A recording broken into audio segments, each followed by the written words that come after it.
Okay, we are back. Hopefully, you guys clicked on the next part two. Remember, I told you guys I have three parts.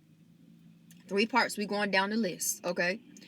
So here's the next part. I had a dream, and this dream was associated with a brother and an auntie that kept popping up in my dream. And I was just like going to different parts of the dream because I was trying to get away from, this brother and this auntie, because for some reason they kept on like trailing me in my dream. And for one part, I remember I was like, "What's good?" I'm like, "What's going on? Like, what do you want?" And in the section with the brother, he was stating how he was getting haunted about everything that he had done, and he didn't know how to explain himself of why he did the things he did, why he felt the way he felt. And this is a sibling of one of you guys.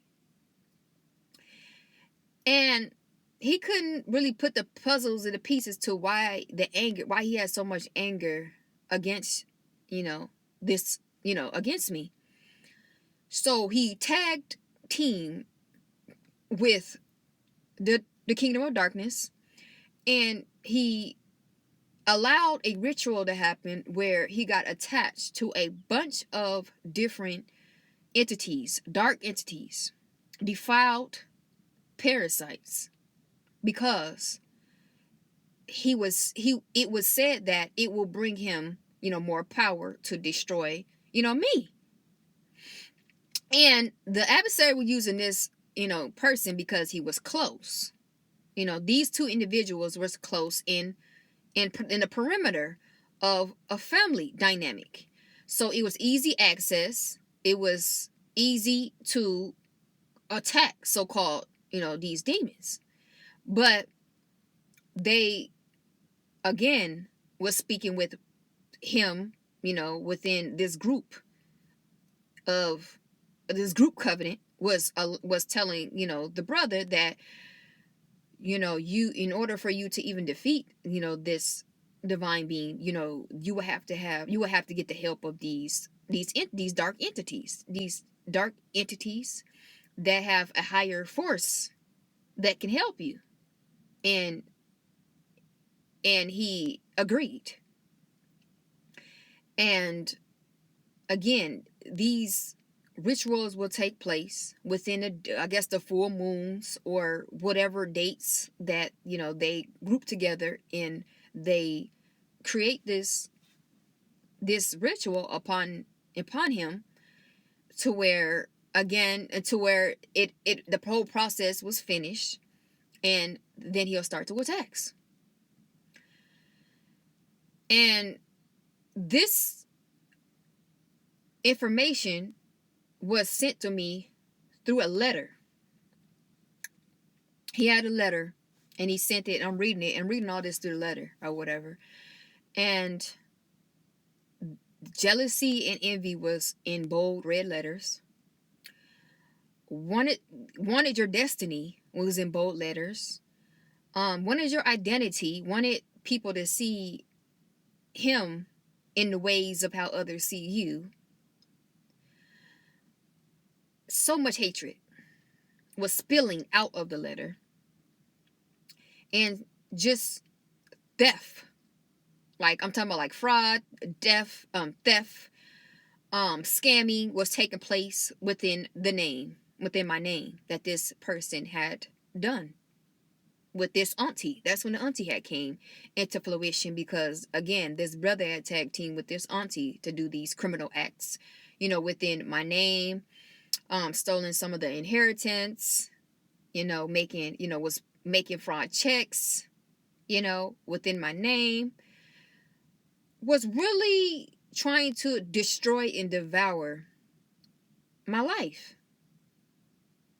But the Most High have kept me. Like, I didn't even know half of the things that was spreaded on the paper, because the Most High, he kept me. The more they would do evil, the more the Most High would bless. So it kind of distracted me from what was taking place within these two individuals. So I asked, why are you in my face now? And the two individuals was a plot of not wanting to answer the question, but then the spirit within me and my intuition had read their energy, and it was stated that they were getting horrible karma. It was a lot of sickness that was coming upon, these individuals. There was a lot of lack in finances. There was a lot of lack in how people see them, far as of them, their actual true character, like, have been ripped off to where they can no longer do anything to stop people from seeing who they actually really is. Like, there is no hiding a mask and trying to create a persona of how people see them. This is actually what they were walking in: shame and embarrassment. And the spirit was letting me know that the only reason why they're actually in front of you today is because they got caught. They got caught. And I was feeling that way. I'm like, that's why I had like a blank face. And I was like, what, do you expect me to cry and take you in under my wings? Like, you're going to have to walk out this karma. And no telling how long. Everything that you did must come back to you. I don't think the op told you that. When you were around there trying to entangle yourself with all these dark, nasty parasites. Did they tell you that? We were going to have to walk that out. Everything they did to us, we're going to have to walk that out. But when our time is up from walking everything out that they done to us, remember, what goes around comes back around. You will have to walk out everything you done to that person. Why you think the Most High didn't put down Cain when he did that to his brother Abel? It wasn't like he was getting away scotch-free. It was because he had to live out his karma. He would have to live out the days of his karma and what he did to his brother. Remember, Cain was a vagabond for the rest of his life. Everybody looked at him as somebody that cannot be trusted, somebody that's a murder, somebody that is a menace to society. You know what I'm saying? Where he always got to be watched. The cops got to watch him, and people got to hide. They kids, they children, everybody from he got to live in that. That's why the Most High didn't take him down. That's why the Most High is not going to take a lot of the people who done that stuff to you. They thinking like, oh, I didn't pass away. You gonna wish you passed. You gonna wish that you had the honor to pass away of what you have to live on earth. You're gonna feel every cry that you put this divine one through. Every emotion they felt, every uncomfortable feeling and lack they felt. Remember, we had to live out that 10 years, that 15 years, however long they did that to us. But remember, the Bible states the wicked days are coming. And it's coming now. And they trying to get out of it. And they trying to, act as if, oh, I got a second chance because I ain't got taken out. No. The reason why you ain't got taken out is because you got karma debt. You got debt that you have to pay before you even get taken out. Don't get this thing twisted.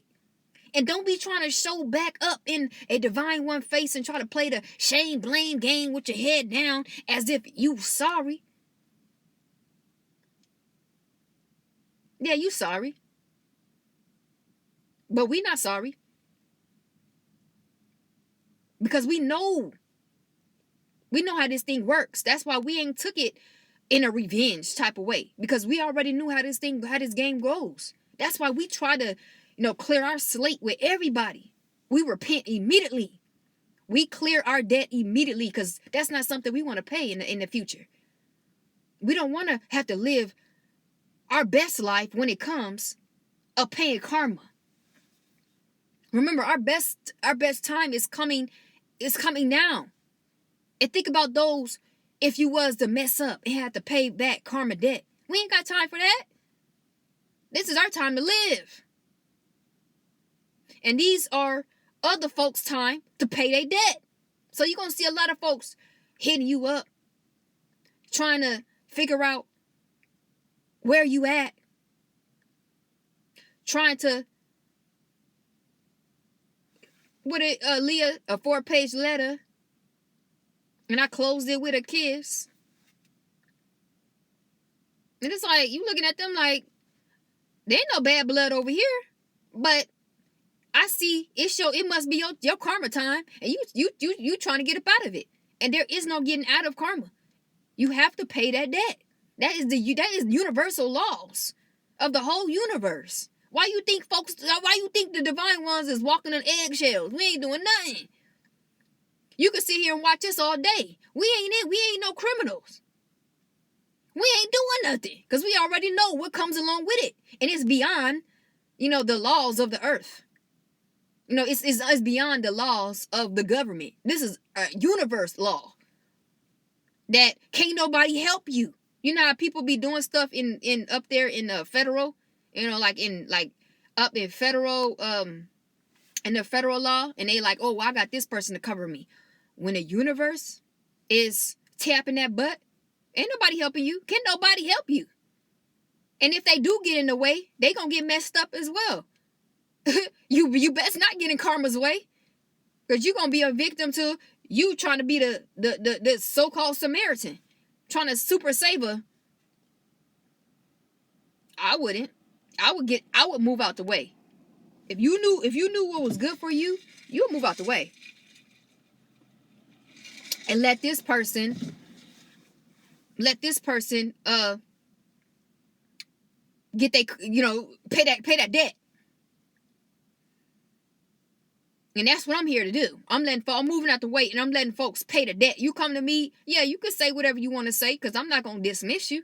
But I'm at the end of whatever you say, I'm going to let you know that you're going to have to pay that karma debt. And ain't nothing that you can say, and ain't nothing that you really could do, because you already did the works. Once you did the works, now you got to pay the action be behind the works. That's how this thing go. Ask the folks that's in the federal law enforcement. And they got like a covenant. They got people, high hitters that was supposed to protect them in certain things, but when it comes to universal law and it's time for them to pay their debt, can nobody help you? Can nobody cover for you? It don't matter how power you are. Once it's your time to pay that debt, nobody can't save you. Nobody. It don't matter how much money you're paying this person to help you, or how much